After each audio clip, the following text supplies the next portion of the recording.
marehemu John Pombe Joseph Magufuli alikuwa kiongozi tulifanya naye kazi karibu sana, na kama yalivyoelezwa na mimi nimejifunza mengi sana kutoka kwake. Kati ya jambo moja ambalo sitalisahau ni alikuwa mfanyakazi asiyechoka. Usiku mchana anafanya kazi, na kwa sababu hiyo alikuwa anatuhamasisha sisi wote. Tulikuwa hatulali, tunategemea simu saa 9 usiku atakupigia, na kwa kweli tumefanya naye kazi vizuri, na mimi ninashukuru sana kuona na matokeo yalikuwa mazuri, mabadiliko makubwa tumeyaona. Kwa hiyo awamu ya 6 ilipata mahali pazuri pa kuanzia. Hatutamsahau marehemu Rais John Pombe Joseph Magufuli. Alikuwa rafiki, alikuwa kiongozi na alikuwa mfano wa kuigwa. Raha ya milele umpe Bwana, astarehe kwa amani. Asante. Asante sana, tunakushukuru Dr. Kipilimba. Mheshimiwa mgeni rasmi, niruhusu nichukue nafasi hii nimkaribishe Dr. Mashaka Mteko, naibu waziri mkuu mstaafu, aweze kusalimia. Karibu sana. Mheshimiwa Dr. Manuel Nchimbi, makamu wa rais wa Jamhuri ya Muungano wa Tanzania. Mheshimiwa Dr. Senali Mwinyi, rais wa Zanzibar, mwenyekiti wa Baraza la Mapinduzi. Mama yetu Mama Janet Magufuli, mwenyeji wetu na mjane wa Dr. John Pombe Magufuli, pamoja na familia yote, viongozi wote ndio meza kuu, mababa, maaskofu, mapadri. Mheshimiwa makamu wa rais, mengi yamezungumzwa na walionitangulia, na tena imesemwa kwa fundi na kwa kumjua vizuri na kumfahamu vizuri hayati Dr. John Pombe Magufuli. Nimesimama hapa baada ya kuwa nimepata nafasi hii niseme moja tu, kama kila mmoja angepewa nafasi katika wote waliosimama hapa kuweza lolote juu ya Magufuli, angepewa karatasi ya kuandika yanayofahamu kutoka kwake. Angeandika kurasa nyingi sana juu ya yale anafahamu. Lakini jambo moja la maana sana Dr. Pombe Magufuli, kana ukweli kwamba tunaye yani bado wanaheshimiwa wa Tanzania. Na hiyo haitokea bahati mbaya, kwa sababu walifanya kazi nzuri ya Tanzania, lakini muhimu zaidi ya wapenda Tanzania. Kazi ambayo Dr. Samia Suluhu Hassan aliendeleza kwa kasi kubwa, miradi mikubwa ambayo yeye alianzisha na kisha anaitimiza. Tuendelea kumwombea ndio wetu, naendelea kukuombea sana Mama Janet Magufuli, kwanza kwa wewe kama moja familia na kulifanya hiyo kupata wakati. Sisi nafasi ya prefect ya mtu kujifunza kutoka kwake. Tunashukuru sana wewe na familia, tunashukuru sana rasmi kwa kuja huku Geita kwa ajili ya jambo hili. Na wao wanataka tuendelee kuyazi yote mema ambayo tutachana Tanzania wote kwa jumla ili kuishi vitendo. Raha milele Bwana, tupumzike sana. Asante. Tunakushukuru sana. Mheshimiwa mgeni rasmi, nina heshima kumwalika Mheshimiwa Kassim Majaliwa, waziri mkuu mstaafu wa Jamhuri ya Muungano wa Tanzania, awe kusalimia.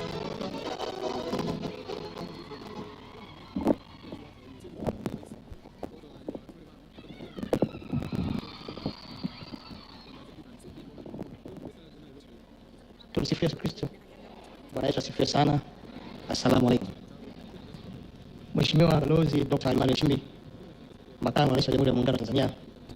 Mheshimiwa Dr. Hussein Mwinyi, rais wa Zanzibar na mwenyekiti wa Baraza la Mapinduzi.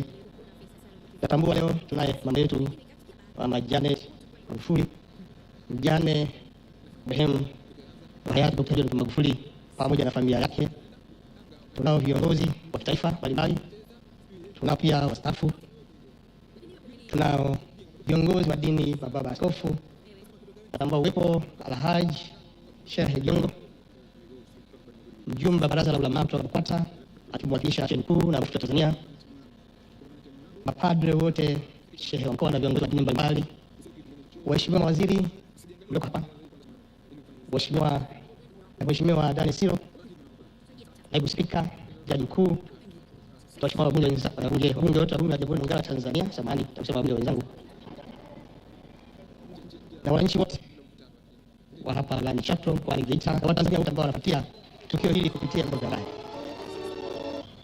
Najua tumepewa muda mfupi wa kuzungumza ili moyo wangu tulie. Niseme kwanza kwa kumshukuru Mama Janet Magufuli kwa kunialika mimi na Mama Majaliwa na kuja kutoka wapi lipi Wanalindi Mtwara, kutusalimia sana na kiheri, na hasa kipindi cha kumbukizi ya hayati Dr. John Magufuli. Leo tunakutana hapa maalum kwa ajili ya kumkumbuka aliyekuwa kiongozi wa taifa hili, aliyekuwa rais wa Jamhuri ya Muungano wa Tanzania awamu ya 5, mpendwa wetu hayati Dr. John Magufuli. Kwa taifa alipokuwa analihutubia taifa kwenye kifo cha aliyekuwa waziri mkuu Hayati Sokoine mwaka 1984 alisema tutamkumbuka marehemu Sokoine si tu kwa mchapakazi, kwa sababu wako watu wanachapa kazi. Tutamkumbuka hayati Mwinyi Sokoine si tu kwa sababu ya akili yake, kwa sababu watu wengi wana akili zao, lakini tutamkumbuka Mwinyi hayati Sokoine kwa sababu alikuwa mzalendo. Wakati wale walikuwa wachapa kazi na akili nyingi hawakuwa wazalendo. Na tutamkumbuka Edward Mwinyi Sokoine kwa sababu alikuwa na wakati wengine walikuwa na uwezo kuchapa kazi au kutumia busara katika kazi zao. Naomba kunukuu. Leo hii tuko kwenye kumbukizi. Hatuwezi kujitenga. Ni biolojia form 4. Ukinywa kitu cha moto, ukiwa unafanya pamoja na kinga. Ukitafanya homa unatafuta joto. So wanakunywa kawa.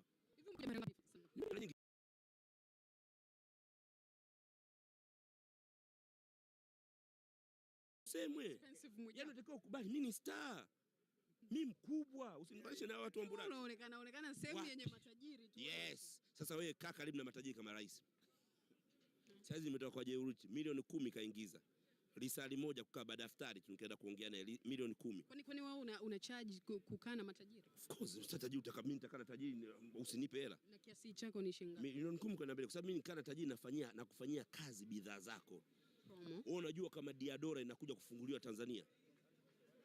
Na supplier wa Diadora ni Jeruti, unajua? Najua. Sasa hivi hauna haja ya kwenda South Africa kupata bidhaa Diadora, unaipatia hapa. Ulikuwa unajua hiyo?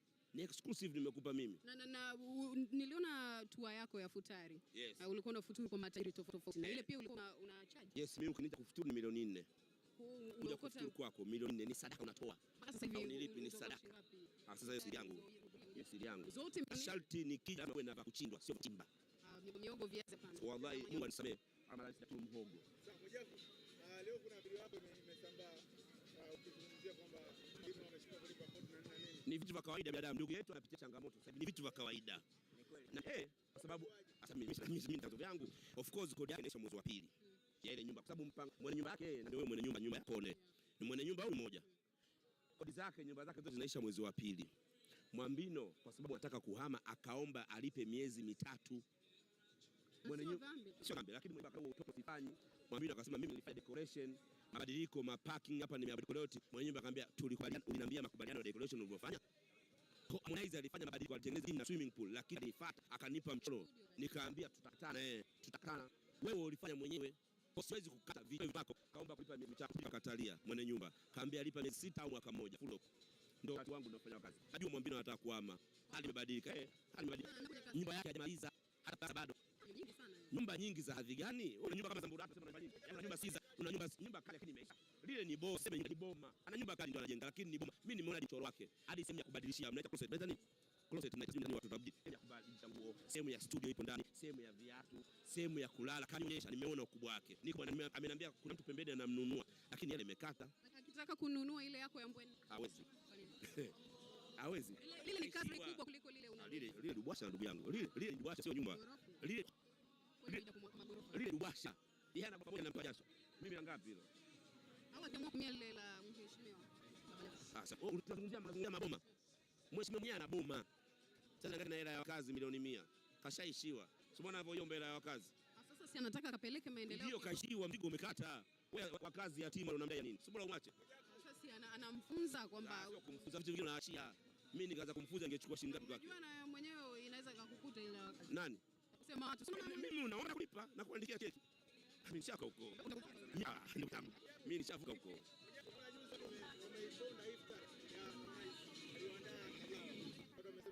Iftar sio ya Paula.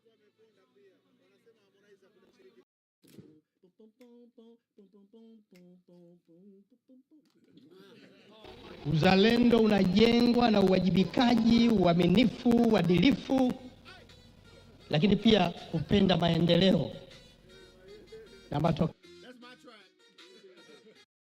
Mstatili unaanzia ofisini kwa John ambaye ni daktari maarufu wa mifugo. Hospitali ya mifugo ya John huwa inajaa sana. Warembo wanazunguka kwa sababu wanashobwa na huyo mshikaji kwa sababu ni handsome. Unakuta mwenye mfugo wenye shida ni mwanamke mmoja lakini anakuja na marafiki zake watatu ili tu wamuone John. Kuna siku John aliletwa na huyu dada. John akamwambia mbwa wako yuko sawa. Huyu dada akamwambia angalia vizuri, huyu mbwa anaumwa. Dada alibishana na John kwa muda mrefu hadi ikafika pale akamwambia John, nimejambwa mwili nije kuone. John akamfuza akamwambia ondoka, hapa ni sehemu ya kazi, sio sehemu ya mapenzi. John anajua simu kijijini, babu yake anaumwa sana. Anaazima gari ya rafiki yake, anaanza kuendesha kwa spidi sana hadi kijijini kwao.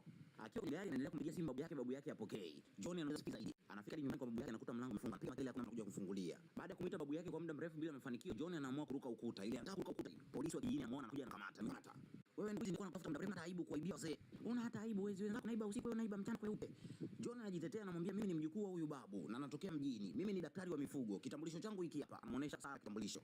Polisi anakamata kitambulisho, anaamini maneno ya mshikaji. Anamwambia babu yako bwana amesafiri, haipo hapa. Mshikaji anamwambia niambie yuko wapi? Niambie wapi? Polisi wa kiume anajua anataka kumdhuru Sara. Anakimbia, anamkamata John, anamnyanyua juu, anamzaba chini. John anazimia, ili anashtuka, anajikuta kwenye kitanda cha hospitali ya mifugo ya babu yake. Sara anamwambia John, babu yako amesafiri, alitupa maagizo tukuachie funguo ya hii hospitali na funguo ya ile nyumba. John haelewi chochote kinachoongelewa na Sara. Ghafla anapiga simu. Baba yake John anamwambia John, nilikuwa siumi wala nini, nilikuwa nakutania. Nilijifanya naumwa sana, nimezidiwa ili uje hapa kijijini kwa ajili ya kuendeleza hii hospitali yangu kwa muda ambao mimi sitakuwepo, nitakuwa likizo. Naomba uendelee kuhudumia hii mifugo hapa kijijini hadi pale nitakaporudi. Sawa mjukuu wangu, jiandae kupambana na mbwa hapa kijijini. Akakata simu, kila mtu akawa anacheka. Wakati akili John yuko mbali sana, ghafla na mwanamama kutoka kijijini hapa anakimbia, anakuja na kuku wake, anamwambia John, naomba nitibie huyu kuku. John anashtuka. Ina maana mimi daktari hapa kijijini? Jamani. John anaondoka akiwa anawaza jinsi gani ataweza kusurvive kuishi maisha hapa kijijini. Sara anamfuata John. John anasimama. Sara anaanza kuangalia sura ya John kama truck anakagua makosa kwenye gari. Anaangalia kushoto, anaangalia kulia. Anamtazama mshikaji. Nisamehe kwa kila kitu ambacho kilitokea asubuhi. Naomba nikupe lift hadi kwenu. John akakubali lift kishingo upande, akampigia simu rafiki yake aliyemwacha mjini. Oya, huwezi amini babu ameniforce kuishi huko kijijini. Sara anamgonga mkulima aliyekuwa barabarani, anadondokea shambani. Sara anamfuata. We kaka, uwe makini na barabarani sawa? Unasema ndio dada? Sara anamwomba msamaha mshikaji. Anamfuta tope kwenye shati, jamaa anamsamehe. John hakuamini kitokea, akamwambia Sara, kijijini mnasameheana kirahisi hivi? Ingekuwa mjini ukimgonga mtu panachimbika. Lazima kwanza mrushiane maneno ya matusi, mpigane au akakuambia kweli wote. Sio sababu kuingia kwenye nyumba ya mtu bila taarifa. Wamama wakamcheka. Mama mmoja akamwambia, "Mwanangu John, mambo ya mjini hayapo hapa. Hapa sisi ni kama familia moja. Unaingia kwenye nyumba ya majirani unavyotaka." Sara akaomba wakina mama ondoke ili John apate kupumzika. John bado haamini kama haya ndio yatakuwa maisha yake kwa miezi kadhaa ijayo. John akaingia chumbani kwa babu yake, akakutana na barua, akaifungua. Barua ilikuwa inasema, nisamehe sana mjukuu wangu John, nimekuwa nikifanya kazi kwenye hiki kijiji kwa miaka 50, nimeamua nipumzike kidogo. Naomba nishikilie kliniki yangu hadi nitakaporudi. Kuisoma barua, John akubali kwamba ndo maisha yake ya sasa. Kwa alikuwa amechoka sana, alipofika chumbani kwake tu akapitiwa na usingizi mzito. Asubuhi akaamshwa na bonge moja la kelele kutoka kwenye matangazo ya redio ya kijiji. Jamani wana kijiji, tuna mgeni anaitwa John. Naomba tumuoneshe ukarimu, tumpe upendo wa kutosha, sawa?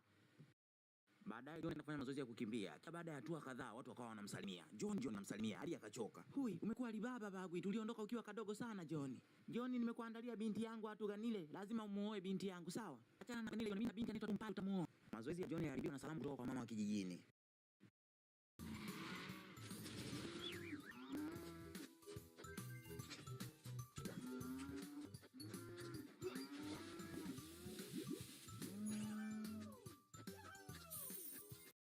Son, wake up.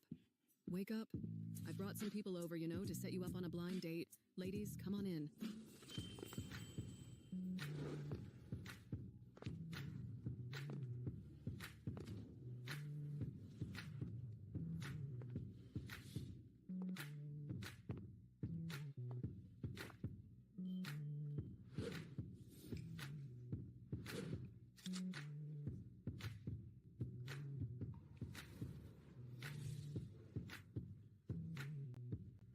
Hello, Brother Joe. Son, these girls have all been around.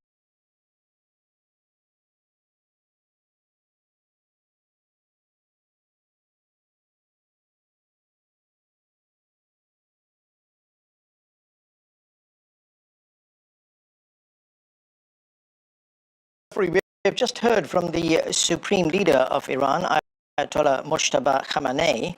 His statement was the first since he was elected by the Assembly of Experts. It was read on Iranian television. He called for unity among Iranians, and he said the martyrs will be avenged. We know that there are massive disruptions of oil supply. That's the point that the International Energy Agency just made. We know that only selective tankers are passing through the Strait of Hormuz, those that Iran is allowing to pass through for China and reportedly for India. But we know that there is a dramatic decline in availability of both natural gas and oil. And history has shown, especially in the 1970s, when there were two such oil supply disruptions, that the consequences for the world economy are extremely severe, sharp, and relatively rapid in arriving. So I think we're in for a very, very significant global crisis brought to you by Israel and the United States. One strategy the Iranians are using, and some call it an asymmetric strategy, is to hit U.S. Persian Gulf allies, many of which host United States bases, of course. Iran is hurting their economies by targeting their oil supplies and oil infrastructure. It's also targeting vital energy industries. What do you make of this strategy by Iran and its effectiveness? Well, Iran has been hit repeatedly by the United States and Israel, actually for decades. We can go back to 1953 when the United States deposed a democratically elected prime minister and brought in a police state for several decades. We can go to the war that the United States supported against Iran by Iraq in the 1980s. We can go to a long list of assassinations by Mossad and the CIA in recent years. What Iran is saying is we are under attack. This is existential. And the countries in the Gulf, by hosting the enemy of our country that is trying to destroy us, are part of this war against us. Now, Iran has said, and the new supreme leader has said, that this is not a war against the neighbors, is a war against the United States, which is trying to destroy Iran. And just listen to any of the words of Trump or Netanyahu. It's not hidden. It's very, very brazen. Who will run Iran? Trump or the Iranians? This is what's at stake. So from the Iranian position, this is existential. If the world stood up and told Mr. Trump, go home, you're not going to pick a supreme leader, and said to Netanyahu, live within your borders, stop making so many wars in the region, it would help us to get past this very, very dire crisis. To what extent did both the Prime Minister of Israel, Benjamin Netanyahu, as well as President Trump underestimate the Iranian military, not just its battlefield effectiveness, but also the strategies that it is using? It is taking on two countries, both nuclear-armed countries in this conflict, vastly superior military forces. The United States, during my entire lifetime, which is getting on, has underestimated its adversaries from Vietnam onward. The United States repeatedly has declared victory in days or weeks, only to find that the wars extended years or decades, with the United States crawling back home afterwards, having failed in all of its stated objectives and having squandered trillions of dollars and cost hundreds of thousands of lives. So this is very common. Yes, they completely misjudged Iran. Totally. They said so. That this would be one capitation strike, that people would come out on the streets against the regime, Trump would pick the new leader. This is the fantasy world of American leaders, especially Trump, who has the most delusional perspective of all. But we've had many presidents that are quite delusional in this regard. They're so drunk with military power that they completely misjudge the rest of the world. As I mentioned, more than 1,500 Iranians have been killed in the conflict so far. That also includes 168 school children who were killed in perhaps most egregious of those attacks when their school was attacked in the south of the country. Preliminary investigation indicates show that the United States was responsible for killing those children. It was one of its missiles that landed on that school. We look at South Lebanon, where the Israelis have been bombing the Lebanese there. 200 children have been killed there. And I'm wondering, to what extent, or how great is the risk, the likelihood that we could see Israel do to Tehran and Iran what it has done in Gaza? Yes, Israel has committed a genocide in Gaza because its doctrine is kill its adversaries, kill them in mass numbers, kill the civilians, kill the women, kill the children. This is the Israeli doctrine of war. They don't discriminate between civilians and military targets. They leveled Gaza. They destroyed all its infrastructure. They destroyed all the schools, the clinics, the mosques, the hospitals, the housing, the water, the sanitation. And you don't know the full death toll, but it almost surely is in hundreds of thousands if you take not only the bodies that have been collected, which come to around 80,000, and those under the rubble, but people who have died of exposure, of lack of safe water, of nutrition, lack of access to healthcare, and so forth.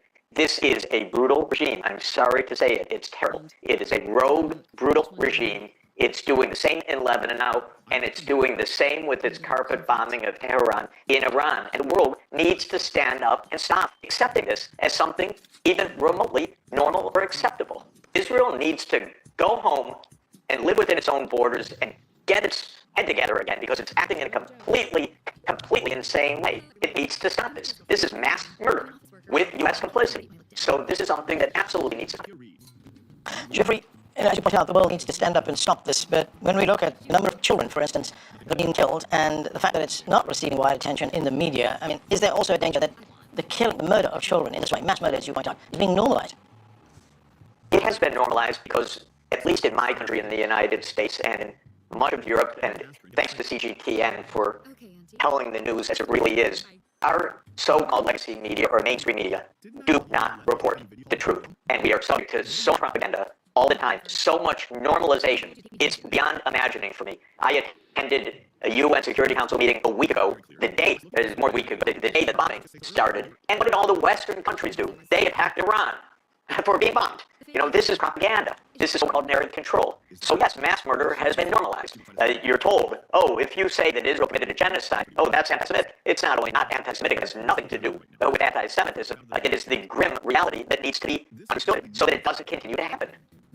President Trump is not discounting the option of a land invasion. Of course, this recalls the Iraq invasion. But if we look at Iran, Iran is much bigger. It's a mountainous country. It will not be an easy country for anyone who invades on the ground. I mean, this could result in massive U.S. casualties, couldn't it?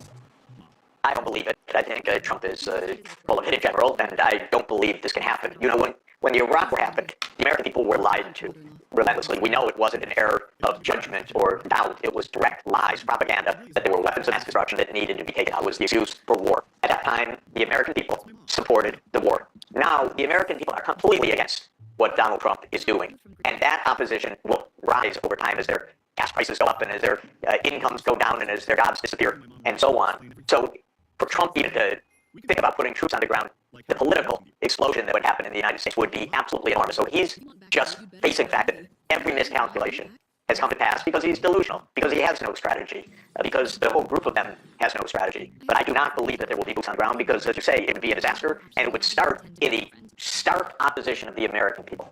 When we look at the U.S. history of military assaults, invasions, assassinations, just the last 25 years, it's left a trail of mass death and destruction. How would you describe the damage and destruction the U.S. has left in the wake of what's been referred to as the Americans' forever wars? Well, 30 years ago, Benjamin Netanyahu, when he became Prime Minister of Israel, with his American advisors, launched a project called Clean Break. The idea of Clean Break, everyone should understand, is to prevent permanently a state of Palestine alongside the state of Israel. So it's based on a criminality because it is international law that there needs to be a state of Palestine alongside the state of Israel. But the purpose of Clean Break was to say any government in Africa or the Horn of Africa that supports the Palestinian cause and supports resistance, we're going to overthrow. And that is why there's so many wars, because Greater Israel, delusion of Netanyahu, and the American complicity has led to wars in Libya, Sudan, Somalia, Palestine, Lebanon, Syria, Iraq, Yemen, and now Iran. That's part of the doctrine, and it's crazy. Instead of just having a Palestinian state alongside the state of Israel, according to international law, we have wars. Boyfriend, you speak to yourself. My standards for a son-in-law are very low. Male, alive. You fit the bill perfectly. Besides, cars, I have plenty. The downstairs is mine. You can anytime. My family's in real estate, so houses are even more plentiful. Holy crap. As for money, that goes without saying.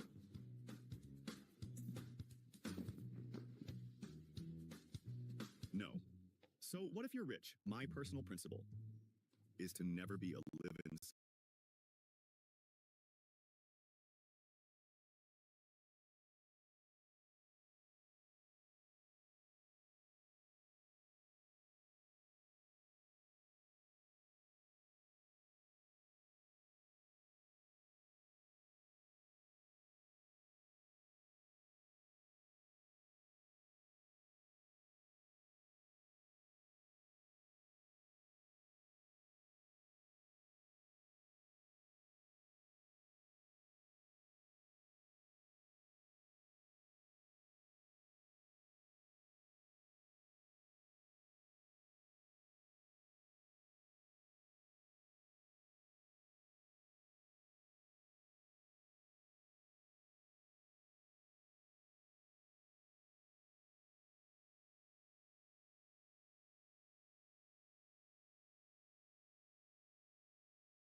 Hello and welcome to World Insight. I'm Tian Wei. The show is coming to you live from Beijing. Top-level Chinese and U.S. delegations have wrapped up discussions in Paris on economic and trade issues. The two sides briefed the press after the discussion. Chinese International Trade Representative and Vice Minister of Commerce Li Chenggang said the two teams have been as well as both sides or each side's concern over the other side's trade and economic issues. That is from Li Chenggang, the China International Trade Representative and Vice Minister of Commerce. He also said China and the U.S. have agreed to keep tariffs levels stable. Yan Liang, Kramer Chair Professor of Economics from William Nett University. John Quelch, Executive Vice Chancellor and American President with Duke Kunshan University. Last but not least in our studio, Einar Tangen, Senior Fellow from the Center of International Governance, Innovation and Chairman of Asian Narratives 1551 Initiative. Thank you so much for every one of you for joining us. And now, there are a lot of content to be digested. First of all, both sides, in their interactions with the media, have mentioned the word stability. Obviously, there seems to be some similar takeaways on both sides. Professor Liang, tell me your thoughts on the use of this word by the Chinese side particularly. Right, good to be with you, Tian Wei. So I think China always considers itself as a stable stakeholder in the global system. So I think for China, it is important for the two largest economies to keep constructive, open, and trading relationship. So that would help to stabilize the relationship between the two countries, and as a way of doing that, also help to stabilize the global multilateral trading system. So I think China sees this as an opportunity to manage the differences and to construct these kinds of trade and investment relationship with the United States. And I think this is also important for China going forward, as we know that China just embarked on a new 15th five-year plan. So a stable international environment amid the current very volatile international context. I think that is important for China to really focus on its domestic development, but also to connect with the rest of the world. Professor Quelch, when the word stable is being mentioned in the U.S. context, what does that mean?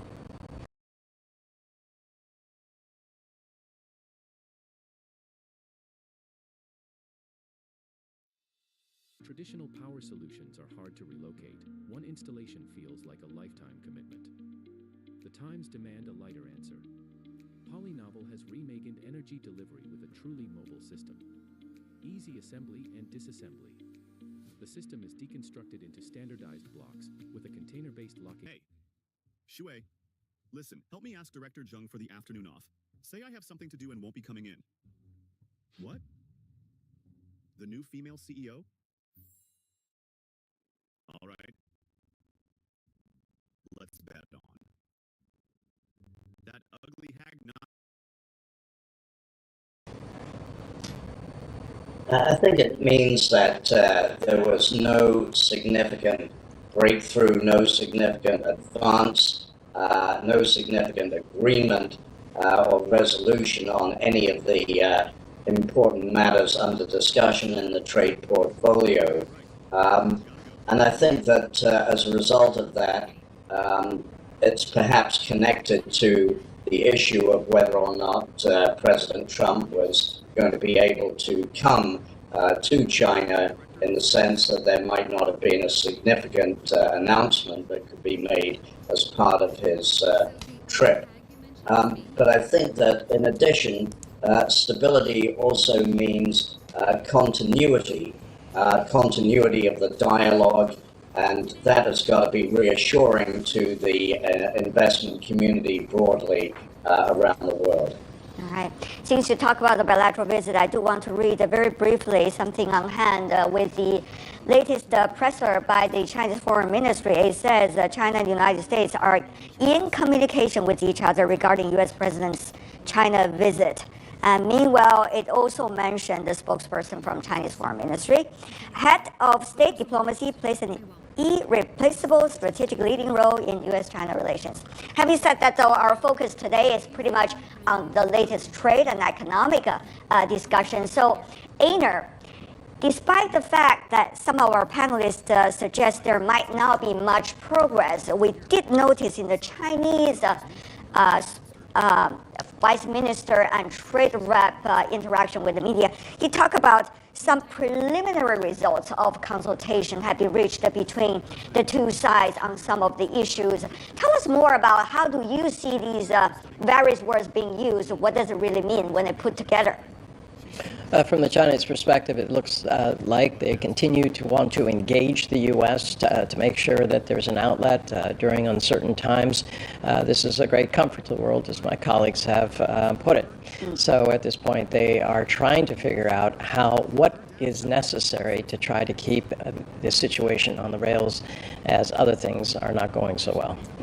Now, we have seen some other details being mentioned in the words of Chinese Trade Rep and Vice Minister Li Chenggang. For example, keeping the tariff stable, and also the discussion about establishing a working group on trade and investment issues. Now, Professor Liang, so far, what do you see as the challenges and opportunities in establishing such working group? As we all know, institutional setup is extremely important at a time of turbulence and uncertainties. So how far away are we from there? I mean, the two sides, from your perspective.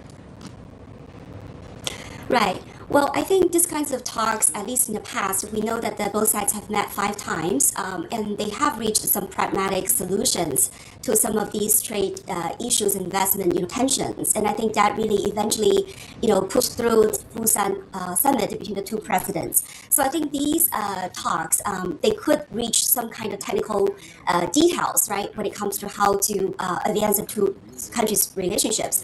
Now, I think I'm quite pleased, I would say, to know that both sides are establishing a working group, meaning they're working on an ongoing basis on certain trade and investment agreements. So for instance, on trade, I think both sides have the interest to try to expand trade and not to sort of restrict some of the trade that would be mutually beneficial, which means these trading items will not infringe on sort of national security concerns, and it will be a mutual interest to both sides. And also investments, what I understand is they will not have a grand sort of investment policies, but they will look into trade investment issues on a case-by-case basis.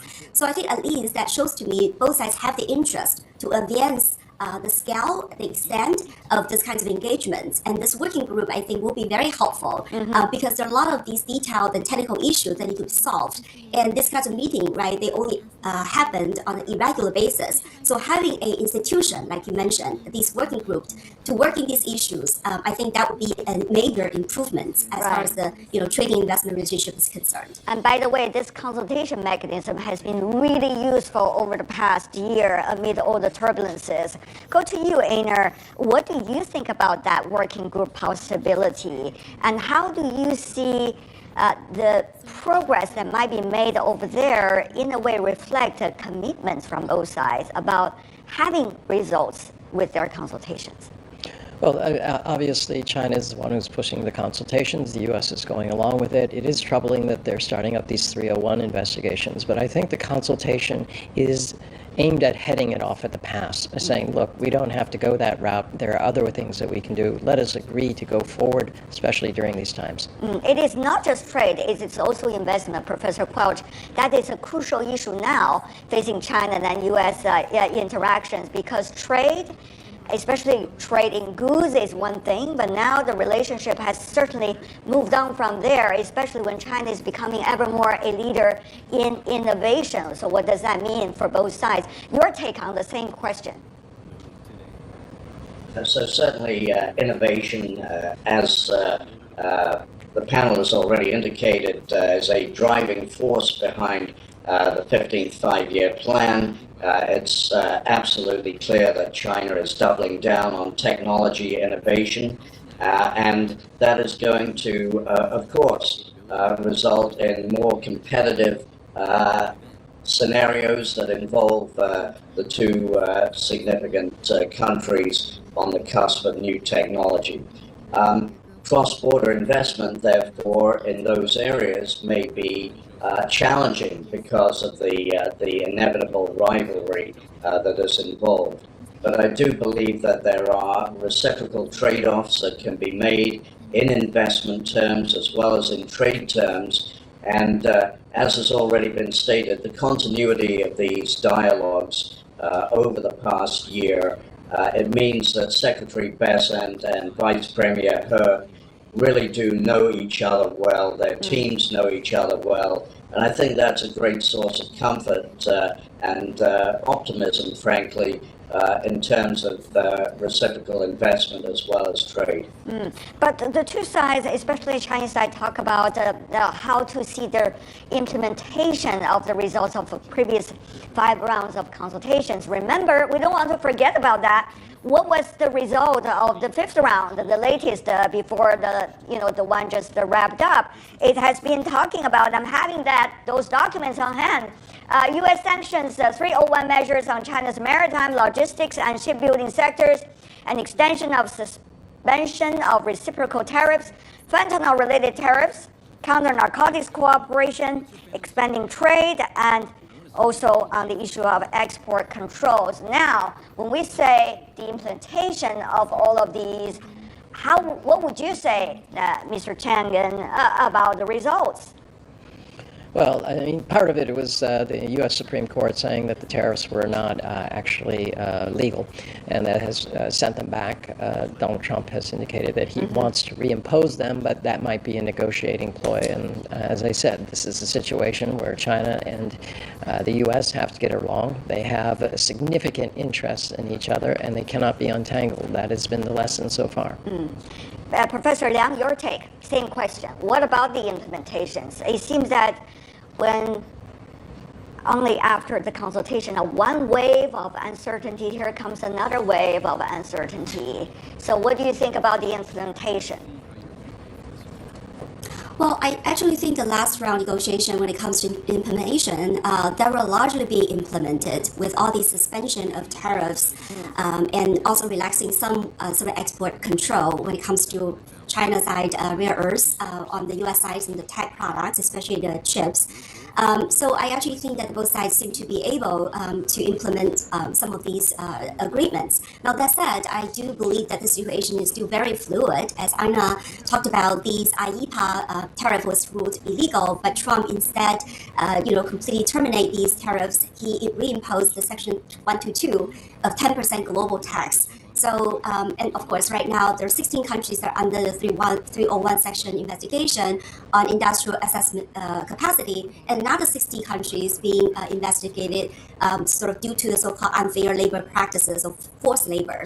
So I think that, again, the situation is still fluid, but that said, I think that in this time around, the U.S. economy definitely could use some help not to have more tariffs on its economy, because with the Iran war, the gas price, fuel price has gone up by so much. And I think that extra tariff would simply mean that the U.S. households would again continue to foot the bill. Not to mention right now, I think, the U.S. Treasury is handling all these tax refunds, the tariff refunds. Right. So I think the U.S. domestic situation has been worsened. And so I think that would impose some challenges for them to continue to try to reimpose more tariffs on countries. Right. There are several things, of course, Professor Liang, you mentioned. I want to go into details of every one of them. The 301 investigation, Professor Quelch, that the U.S. has been so-called doing investigations about many economies, including China. Now, with the consultation already done in the 5th round and the implementation, according to both sides, of the results of those consultations, Investigation 301 of 1974 Trade Act. So what do you make of the impact of that? How much is a distraction in terms of policies coming from Washington? How much of it will have a real impact on Washington's trade partners, including China? A negotiation tactic that is frequently seen in these rounds of negotiations is the U.S. side sending in an unexpected extra into the curveball arena.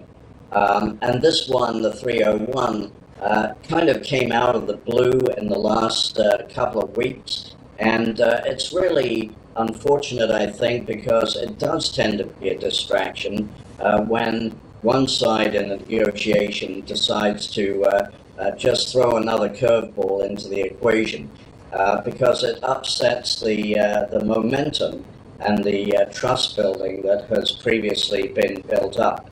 So I don't think it's a constructive move, frankly, to do this, though it has to be said that China is not being singled out here. In one case, it's one of 15 countries under investigation. In another case, it's one of 60. But I do think it probably did not help this round of negotiations for that to be introduced at the last minute. Right. I would just disagree a little bit with John on that. I think this has happened enough times that China has fully understood that there's always going to be a curveball just before the talks. Interesting. Now, we also have seen a lot of things happening around the world. The elephant in the room, of course, is what is going on related to Iran and the impact of that military attacks by U.S. and Israel combined, and Iran's reactions to that, both toward the two countries and to the region. So, Einar, tell me your thoughts.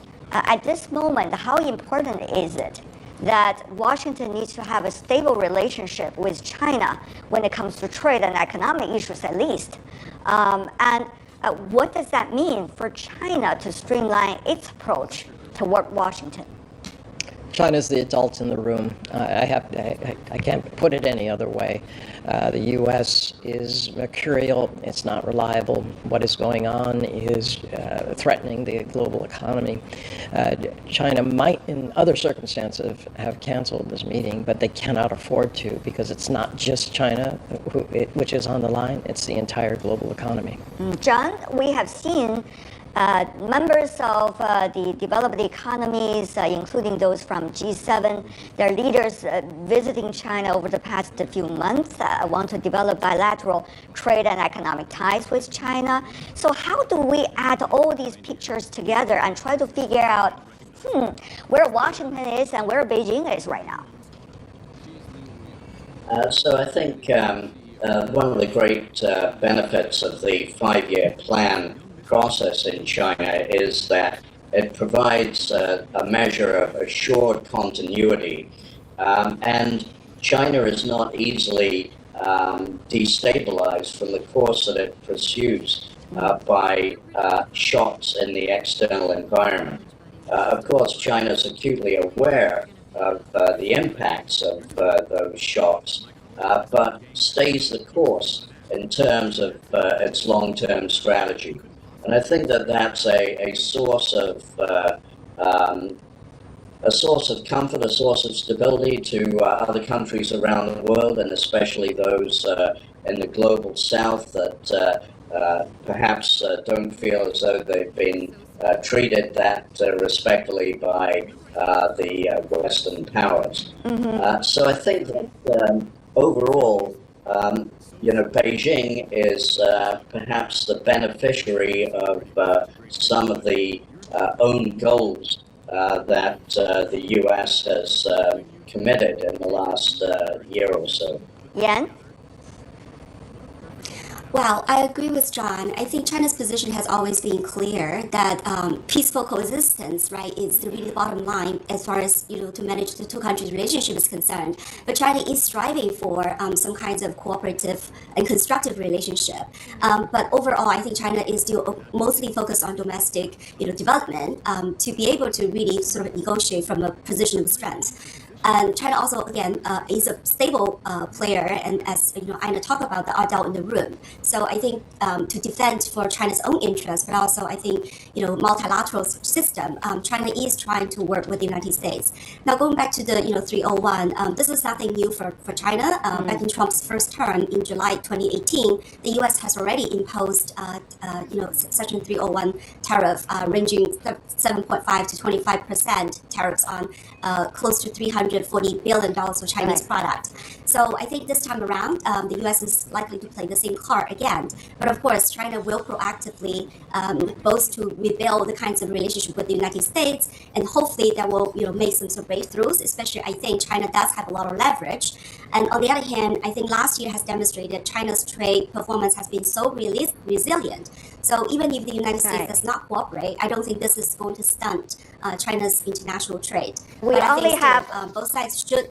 Yeah, we only have less than 3 minutes, so I want to ask this very critical question. Of course, we have been observing this trade interactions and investment interaction between China and the United States. How so far? All the realities over the past 1 decade has impacted the structure of trade between China and the United States. Of course, I'm talking about goods, services, and of course, there's also investment. Yan, very briefly from you, 1 minute if you can. Well, I think what we see is China is upgrading its trade structure. So I think in the past, China exported 800 million T-shirts to exchange for 1 airplane. And now I think China is really moving up the ladder of the value chain. And I think that is why also stirred the anxiety from the United States and accused China for having the so-called overcapacity. Now, when it comes to investment, I do think that there's a fertile ground for most countries to cooperate, because the United States does want China's companies to create jobs and, sort of provide the kind of industrial base for the United States. But of course, they also have very deep skepticism in terms of China's software and other products prevailing in the U.S. market. Right. John, your thoughts on the same question? Well, I think that if I could generalize, I think that the U.S. needs to be more confident about its ability to compete with China. And China needs to be more confident about its ability to open up its markets more thoroughly and clearly to the rest of the world. If both sides could just have a little bit more confidence in their ability to compete successfully with each other, then that could be the basis for a much stronger collaboration. All right. Is the issue about confidence or is the issue about credibility? Einar, before we go, wrap up. I think it's about credibility. I think it's time to start looking at the results of the last 10 years. Quite clearly, China up over 20% in terms of trade in the last few months. Growth has been adding $1 trillion a year to China's GDP. You cannot argue with that. It's time to start looking at the trends and for the U.S. to realize that it does have assets and it needs to use them. I want to thank the three of you within very limited time to provide us with the latest analysis in depth about the results of the latest consultation between China and the United States in trade and economic issues. Yan Liang, John Quelch, and Einar Tangen, appreciate it.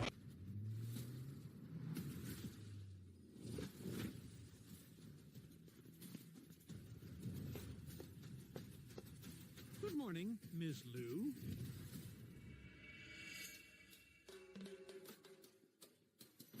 Okay, dude, don't complicate getting back in shape after 50. Start this Monday with just 7 minutes a day of chair workouts for beginners. In a week, you'll feel it. What's going on with Ms. Liu? I haven't seen her smile like that in... I'm about to lose my job. Can you... In 2 weeks, you'll see it. In a month, your wife won't believe your results. Here's a personalized plan of short chair workouts tailored for What happened yesterday afternoon? You didn't mistake her for someone else, did you? beginners over 50. It's just 7 minutes a day, beginner-friendly, and requires no equipment. You can work out anytime, anywhere. Just open the app and follow along.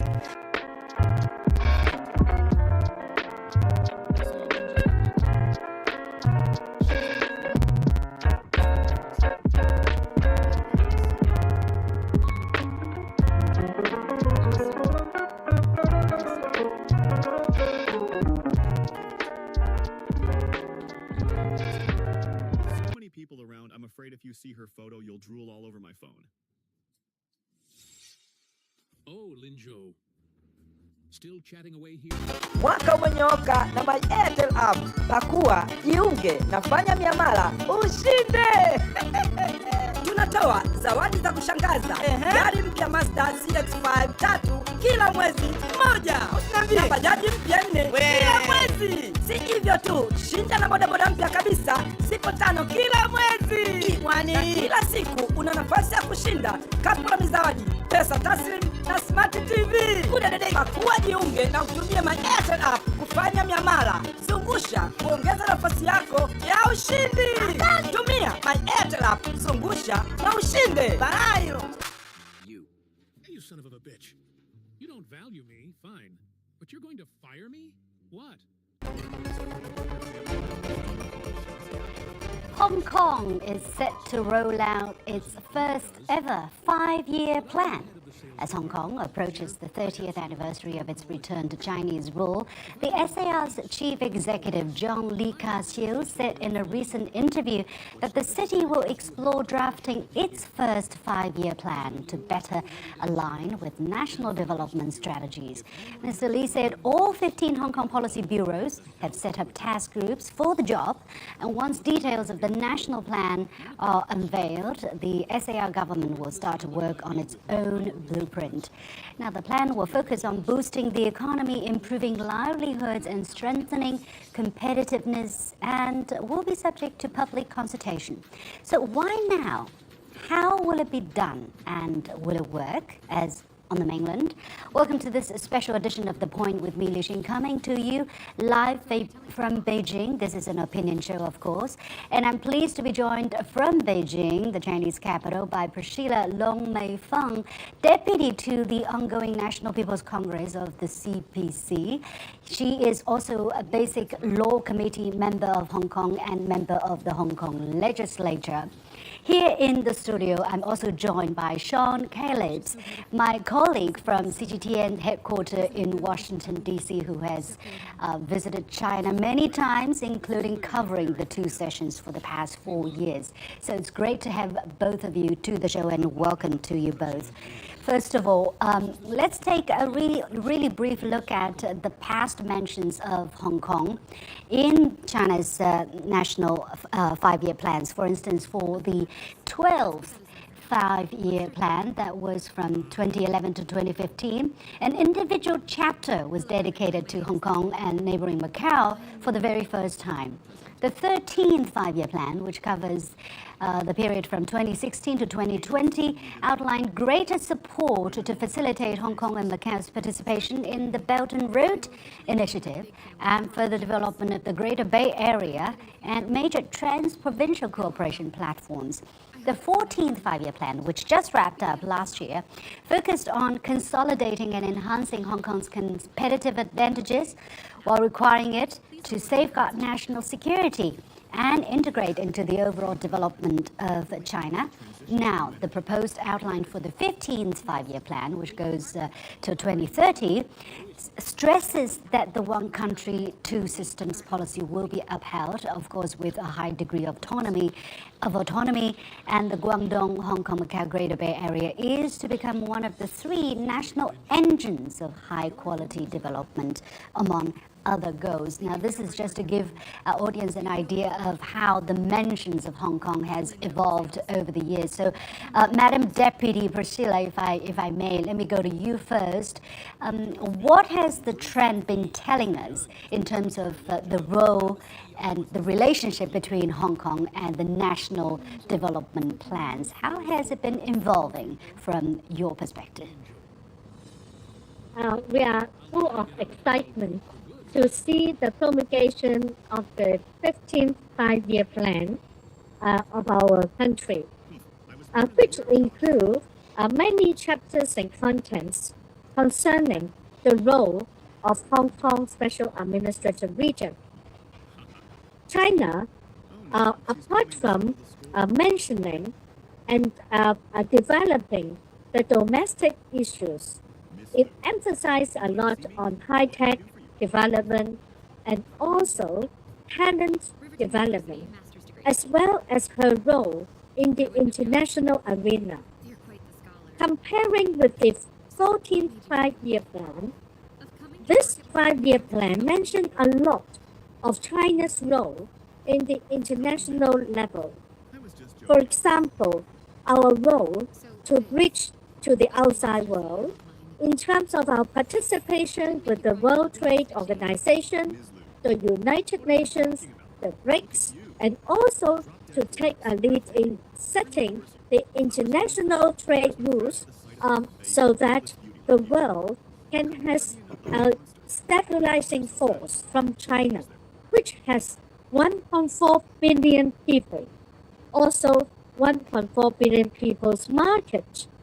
So with such huge market force, China can serve the stabilizing force so that the world trade can head towards and to maintain our trade, our bilateral trade relationship, our multilateral trade relationship, as well as China's determination to open up herself to deal with the West in terms of culture, in terms of the rule of law, in terms of fair trade and openness.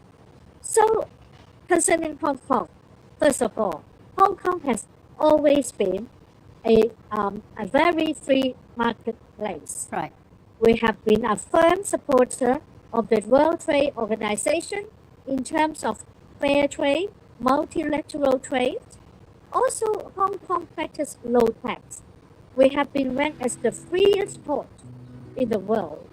We also have a very strong rule of law, common law system.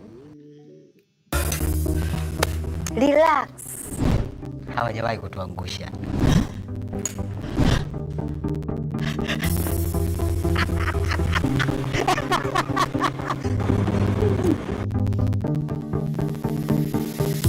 Hata wewe unaweza kuagiza gari bora na ulipendalo kupitia SBT Japan. Tembelea tovuti yetu ya www.sbtjapan.com na hapo utapata ukipendacho zaidi. Bahati nzuri Mungu akanijalia nilikamata meno manne.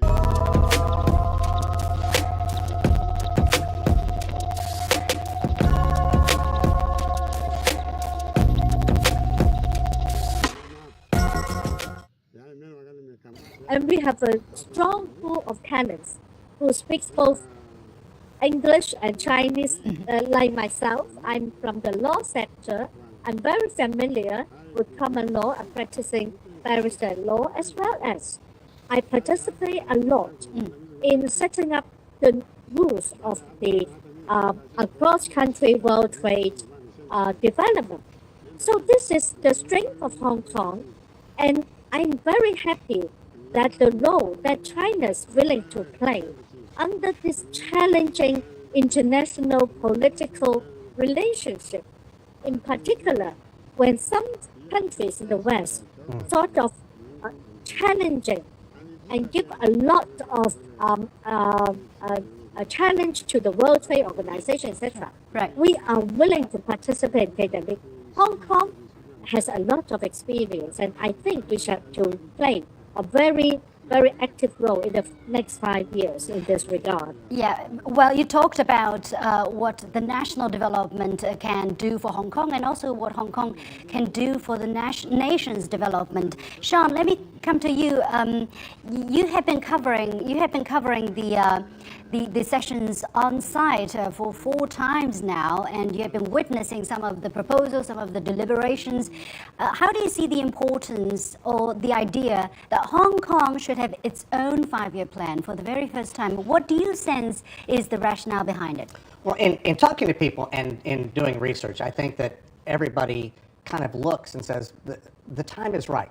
I don't see how people in Hong Kong, especially lawmakers, can look at what has been going on in Beijing, looking at the exponential growth over all the years and saying perhaps if Hong Kong had a more medium range significant development plan, maybe things would be working a little more fluidly within Hong Kong and tie into better with what is going on here in Beijing. If you look at everything that Hong Kong has to offer, all the brilliant minds within the city, and also just the financial markets there, that is a huge potential. That's something that Beijing is going to be able to tap into, and something that Hong Kong is going to continue to grow from. We look at all the tech innovations, which is a significant part of the 5-year plan, and those entities, these startups, these companies, they're going to need capital. And if you look at the IPOs, the initial public offerings that came out of Hong Kong last year, a record 36 billion plus. The stage is set for more and more and more.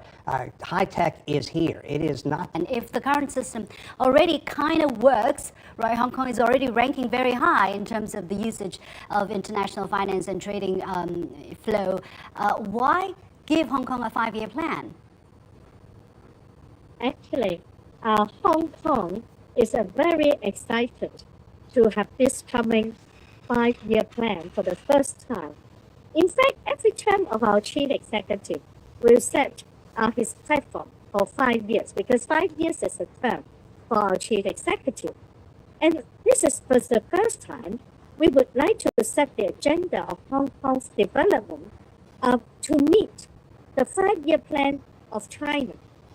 In other words, China has a fast speed train in terms of the economy, in terms of high tech, in terms of green development, etc.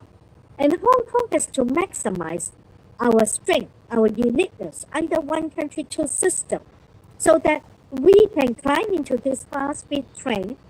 First of all, we enjoy the support of our country. Priscilla, let me interrupt. Sorry for interrupting here. Are you saying that before the drafting of the 5-year plan, in the past, Hong Kong was pretty much aloof from the national development plans? How was things going before? Actually, our role is always have to proactively merge into the development of China, especially the Greater Bay Area and the Belt and Road Initiative. But to be more systematic to see the role of Hong Kong, how to grab this golden opportunity in line with China's huge development of this 1.4 billion people, the market, and also our country's determination for 5-year plan has high executive power. So Hong Kong also emphasized our presidency, emphasize on result-oriented.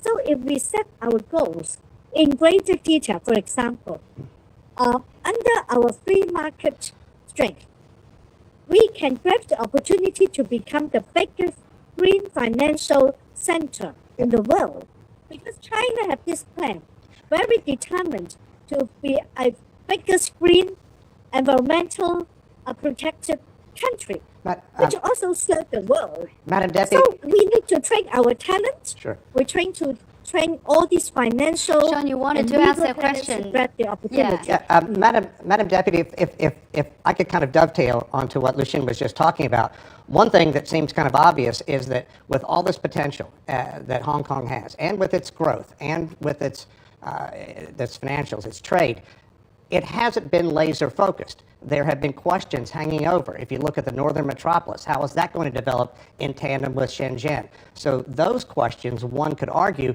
could be answered now that there will be a 5-year plan moving forward. People will know what is going to be going on in 2030 rather than wondering what's going to be going on at the end of 2026. So it seems to me that as they develop this 5-year plan involving all the 15 policy entities within Hong Kong, they're going to be able to specifically address problems rather than approach them and deal with them as they crop up. They can build a foundation and work forward. And it's something that's worked very well in Beijing. And if you use history as a yardstick, it seems that it is going to benefit Hong Kong and also the mainland significantly moving forward. Wish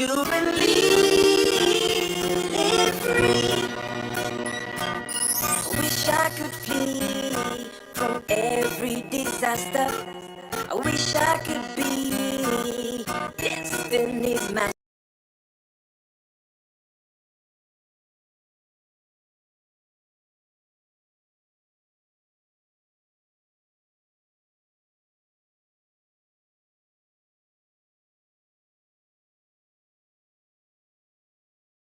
There.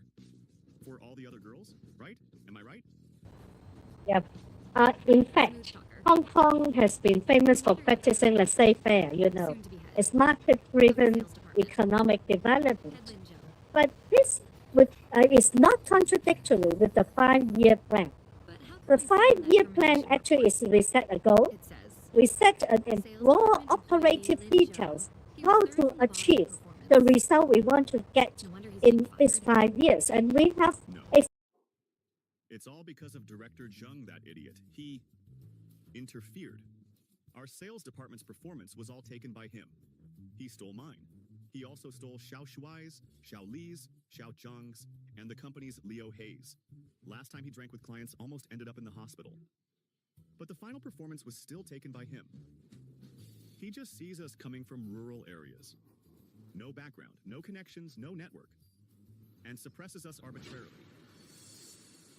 for stability, we have the stability for development. Not changing like half year, next year we will change again.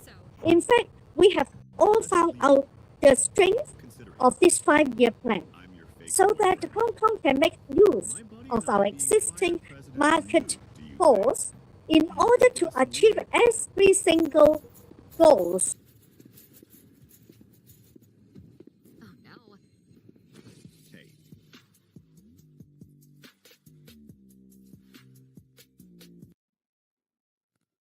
An objective under the 5-year plan. For example, another goal I'm setting. Hong Kong has huge pool of talents. We have 5 top 100 universities.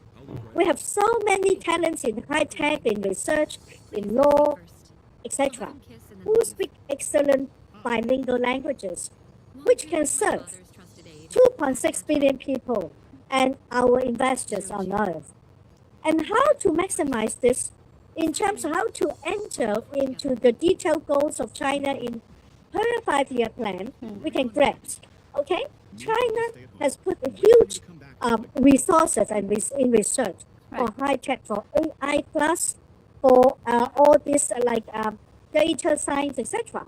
So if Hong Kong can be in line in our plan, how to train up our talents who can bridge the world as well as bridge the China market and development, Hong Kong can grab golden opportunity. I just tell you the very first step of this year. Yeah. Well, before you go into more details, some people actually are arguing that is this in line with the one country, two systems? Because there you have, one country, of course, but two different systems. Meaning in Hong Kong, it's going to be a capitalist social system where the economy is more practiced in the capital, as you say, laissez-faire, and Hong Kong people, patriots, of course, governing Hong Kong, they have a high degree of autonomy.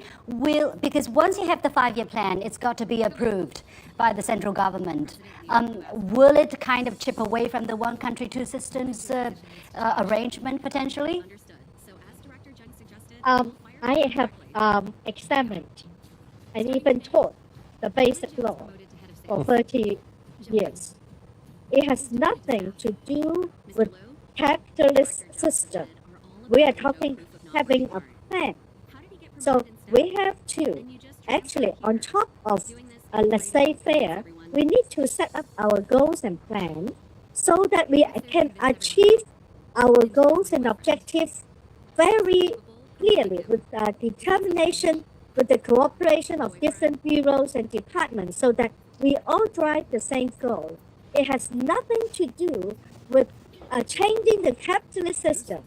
Capitalists, we will always practice it under one country, two system. China has her own socialist system with her own internal need and plan to fit their need, to meet the people's need. Hong Kong, actually, we continue to have low tax. We continue to have a free port, free market. We would maximize this capitalist system with a clearer plan that Hong Kong people do not have before. We only have more scattered yearly plan, although we have a platform of our new government every 5 years. But now we have set this continuity, still strongly adhering to one country, two system.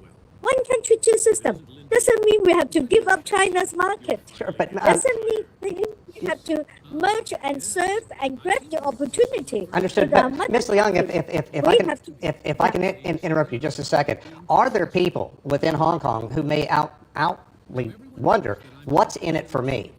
There are going to be, this is the freest economy going. Trade is significant. The aircraft industry, significant in that area. Other people who say, you know, things are and have been moving in our the way we want them. But are there people saying, what is in it for me? Because Hong Kong's growth 3.5% last year. They're expecting growth this year somewhere between 2.5 and 3.5%. Tell us how working more closely, more continuity with the national government is going to benefit the people of Hong Kong.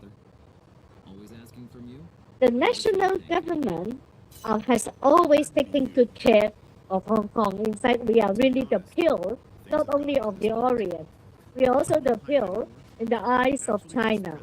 And whenever Hong Kong has come across crisis, like COVID, like SARS, like financial crisis of Asia, as well as the financial tsunami in 2008, 1 year later, you can see Hong Kong revive very, very easily. Such like now, I'm about to say, we have more than 400 IPO applications. IPO means people who line up to want to get listed in Hong Kong market. And we have this strength because China has really treasured this Hong Kong system, one country, two system. Hong Kong is a very, very important window for China, as well as China-owned entrepreneur, China-owned market. They want to come into Hong Kong to benefit from the low tax and market force of Hong Kong, to be very, very lively forces, also bring into China with huge investment, both attracting outside investment from the West, from Belt and Road, from Middle East. So Hong Kong sort of really now enjoy the best of the two systems under the protection and the driven force of China. Yeah, well, China, of course, this is sorry for interrupting again, but this is the very first time that such a practice will be done, and I understand that this will be done in Hong Kong by people in Hong Kong, by officials, you know, relevant bureaus, policy makers. How do you, whereas the mainland, you know, the central government, including the local governments on the mainland, are pretty much experienced in the practice. They've done it many, many years. So do you foresee some kind of potential challenge or risks in terms of how it might work? There might be targets, you know, not reached at the end of it. How confident are you about the potential success of the very first 5-year plan of Hong Kong? Okay. Let me share with you my personal experience. I have helped a team, 300 legal experts from mainland, 300 experts from Hong Kong to finish like 3,000 pages of China law report for huge legal and judicial translation. We have huge cultural differences. Also, different legal system. Even a term, we might have a lot of debates and discussion, but we went through it. We have this huge project completed in 5 years. It's as early as 1990. I take pains to do the communication, point to point, word to word. So we can address the differences of the culture of the local governments, especially bureaus with bureaus, right? Mm-hmm. They are all concerned about their bureau development and what is their local need. But these differences can be handled by the common objective, mutual benefit the people of both government and both like counties to our Hong Kong SAR, our district, point to point. We are talking about articulate cooperation, not just talking about the grand plan. We all learned the grand 5-year plan. Hong Kong will also set the 5-year plan, but I believe under the leadership of our chief executive, John Lee, he is a person very practical. He would link up every single department to talk about the northern metropolitan town, how to work together across the border to benefit, for example, university. Ms. Liang, if I can pick up on one thing that you're talking about. While at 2 sessions this past week, I interviewed an NPC deputy from Hainan. And to me, it was very fascinating to hear what he had to say about the largest free trade port in the world.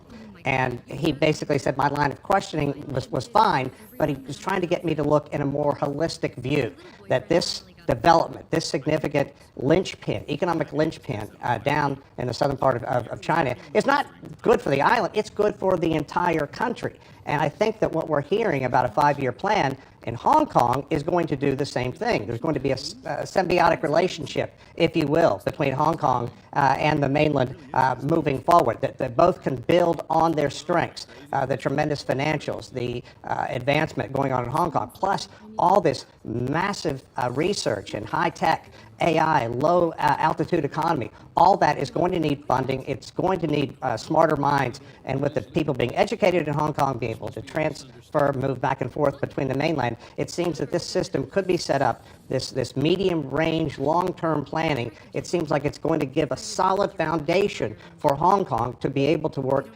even more closely with the national government. Do you think that's fair? Yeah. Actually, Hong Kong is a very, very fortunate.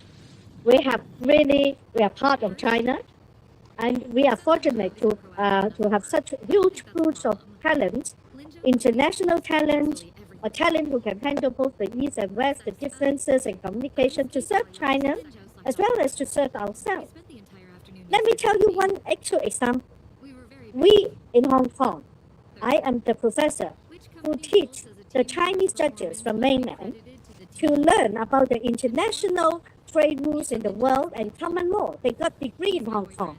And one of the best news, just I got recent days, one of my students who came from China, Chinese judges, has been elected as the judge of the United Nations with the highest vote among the 3 who got elected. Wow. That is how Hong Kong Congratulations. serves mainland. I'm just so happy because as a Hong Kong legislator, I have once set this goal for Hong Kong.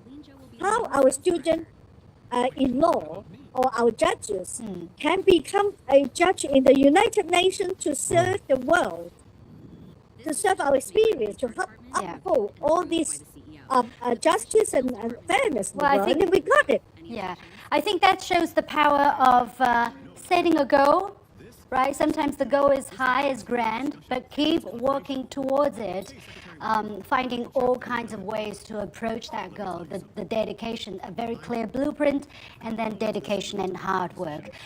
So I have about 1 minute left. Madam Deputy, when can we expect to see the first 5-year plan from Hong Kong being finished, being published?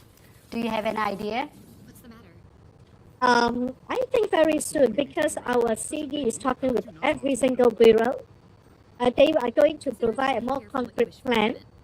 And also, we are all ready as legislator to speed up the legislation process, and we are all doing consultation with our people in Hong Kong and also the mainland counterpart so that we can speed up.